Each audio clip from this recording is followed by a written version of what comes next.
Hi guys, V V ടാക്സിൻ്റെ മറ്റൊരു പുതിയ വീഡിയോയിലേക്ക് എല്ലാവർക്കും ഹാർദവമായ സ്വാഗതം. കാട്ടാളൻ, നമ്മുടെ ആൻ്റണി പെപ്പെ നായകനായി, പോൾ ജോർജ് ഡയറക്റ്റ് ചെയ്ത്, ഷരീഫ് മുഹമ്മദ് പ്രൊഡ്യൂസ് ചെയ്ത്, രവി ബാസൂർ മ്യൂസിക് ചെയ്ത് ഇന്ന് പുറത്തിറങ്ങിയ മലയാള ചലച്ചിത്രം കാട്ടാളൻ എനിക്ക് വർക്കായില്ലെന്ന് പറയേണ്ടി വരും. എനിക്ക് പേഴ്സണലി, എനിക്കെന്നല്ല, എൻ്റെ കൂടെ തിയേറ്ററിൽ ഉണ്ടായിരുന്ന ഇന്ന് മൊത്തം യൂത്ത് പിള്ളേരായിരുന്നു കൂടെ ഉണ്ടായിരുന്നത്. കാരണം ഫസ്റ്റ് ഷോ 9 മണിക്കുള്ള ഷോ ആണ് ഞാൻ കണ്ടത്. മൊത്തം യൂത്ത് പിള്ളേരായിരുന്നു. അവരെല്ലാവരും ഇത് തന്നെയാണ് പറഞ്ഞത്, കലങ്ങിയില്ല എന്നാണ് പറഞ്ഞത്. പയ്യ അവിടെ മൊത്തം ഇത് തന്നെയാണ് പറഞ്ഞുകൊണ്ടിരുന്നത്. എന്തൊക്കെയോ കാണിക്കുന്നു, പക്ഷെ മൊത്തത്തിൽ സിനിമയായിട്ട് കണക്ഷൻ കിട്ടുന്നില്ല. ട്രെയിലർ കണ്ടപ്പോൾ പോലും ഹൈ പ്രതീക്ഷ ഉണ്ടായിരുന്നു. ഒരു മാർക്കോ റേഞ്ച് പ്രതീക്ഷിച്ചിരുന്നു. ട്രെയിലർ അത്രയ്ക്ക് നല്ല ട്രെയിലറായിരുന്നു. മാർക്കോ റേഞ്ച് പോയിട്ട് മാർക്കോയുടെ 7 എത്തിയില്ലെന്ന് പറയേണ്ടി വരും. കാരണം ഒരു ആക്ഷൻ പടം ആവുമ്പോൾ അതിലൊരു ഇമോഷണൽ കണക്ഷൻ നമുക്ക് വേണം. പ്രേക്ഷകന് ഒരു ഇമോഷണൽ കണക്ഷൻ ഉണ്ടെങ്കിൽ ഒരു ആക്ഷൻ പടം ഹിറ്റ് ആവുള്ളൂ. അല്ലെങ്കിൽ ആക്ഷൻ പടം നമുക്ക് ആ ഒരു മാസും ആക്ഷൻ നമുക്ക് എഫക്റ്റ് ആവുള്ളൂ. ഇപ്പോൾ KGF എടുത്ത് നോക്കണമെങ്കിൽ ആ ഹീറോ ആയിട്ട് നമുക്കൊരു ഇമോഷണലി അതിൽ വളരെ വലിയൊരു ഇമോഷണൽ കണക്ഷൻ ഉള്ളൊരു സെറ്റ് ഇതുണ്ട് സ്റ്റോറിയിൽ.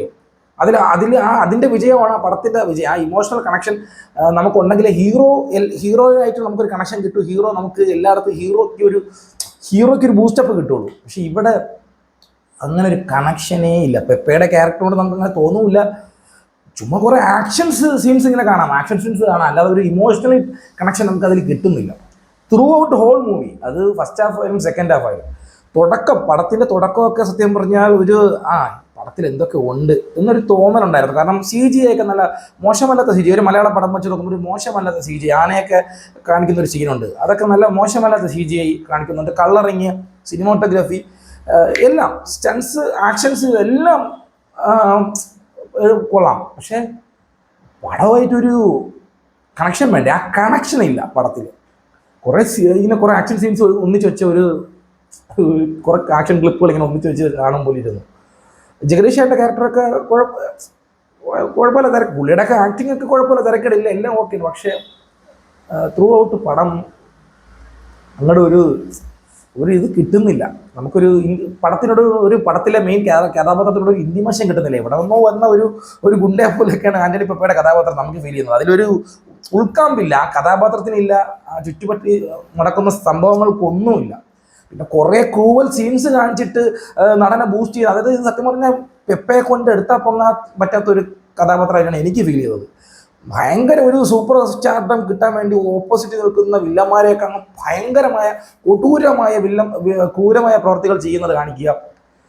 അത് പ്രതീക്ഷിച്ചാണ് പോയത്. പടത്തിലെ ട്രെയിലറും നമുക്ക്, അല്ലെങ്കിൽ ഒരു മാർക്കോയുടെ പ്രൊഡ്യൂസർ ഷരീഫ് മുഹമ്മദ് എന്ന് പറയുമ്പോൾ പുള്ളിക്ക് ആ ഒരു പുള്ളി അങ്ങനെയുള്ള കാര്യങ്ങൾക്ക് ഇമ്പോർട്ടൻസ് കൊടുക്കുന്നുണ്ട്. അത് ഇതിലും പ്രതീക്ഷിച്ച് തന്നെയാണ് പോയത്. കുറച്ച് ഇതായിരിക്കും 18+ മൂവിയും കൂടെ ആകുമ്പോഴത്തേക്ക് അങ്ങനെയുള്ള സീൻസ് നമ്മൾ പ്രതീക്ഷിച്ചാണ് പോകുന്നത്. പക്ഷേ അങ്ങനെയുള്ള സീൻസിൻ്റെ അങ്ങ് പീക്ക് കാണിക്കുന്നു, വില്ലനസത്തിൽ അങ്ങ് പീക്ക് കാണിച്ചിട്ടും ഒരു ഹീറോ ആ ലെവലിലേക്ക് എത്തുന്നില്ല.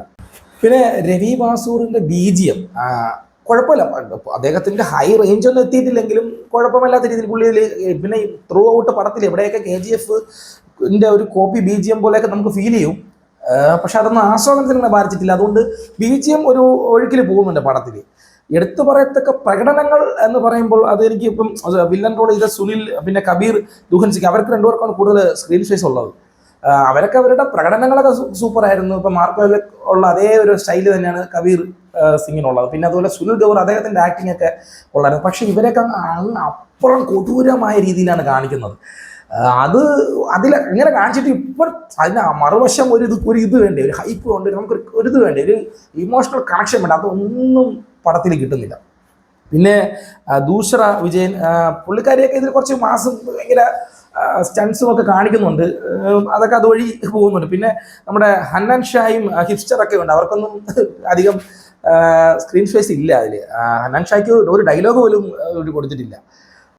പടം മൊത്തത്തിൽ സത്യം പറഞ്ഞാൽ ഫസ്റ്റ് ഹാഫ് എടുത്ത് നോക്കിയാലും സെക്കൻഡ് ഹാഫ് എടുത്ത് നോക്കിയാലും വീക്കായിരുന്നു എന്നാണ് എനിക്ക് ഫീൽ ചെയ്തത്. കാരണം സെക്കൻഡ് ഹാഫിൽ ഇടയ്ക്ക് ഒരു സീനിൽ കുറച്ചൊരു ഹൈപ്പ് കയറി വന്നൊരു സീനുണ്ട്, ഒരു സ്റ്റൺ സീൻ. അത് ആ ഒരു സീനിൽ മ്യൂസിക്കും ആ ഒരു സീനിൽ കുറച്ചൊരു നമുക്കൊരു ഊർജ്ജം കിട്ടുന്നത് പോലെ വന്നെങ്കിലും പിന്നെയും ഡൗണായി പോകുന്നത് പോലെയാണ് ഫീൽ ചെയ്തത്. പിന്നെ പടത്തിൽ 2 കേമിയ വരുന്നുണ്ട്. അത് ഞാനിപ്പം ആരൊക്കെയാണെന്ന് പറയുന്നില്ല, സ്പോയിലറായി പോകും. എന്തായാലും പടം കാണാത്തവർ പോയി കണ്ട് മനസ്സിലാക്കുക. അതിൽ ഒരു കേമിയോ എന്തിനാണ് പുള്ളി ഈ റോൾ ചെയ്തതെന്നാണ് എനിക്ക് തോന്നിയത്.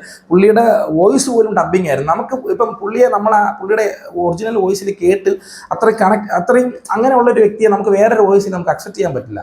അതെന്തിനാണ് അങ്ങനെ ചെയ്തതെന്ന് എനിക്കൊരു ബോറായിട്ടാണ് എനിക്ക് ഫീൽ ചെയ്തത്. കുറച്ചുകൂടെ മാസ് പ്രതീക്ഷിച്ചായിരിക്കാം.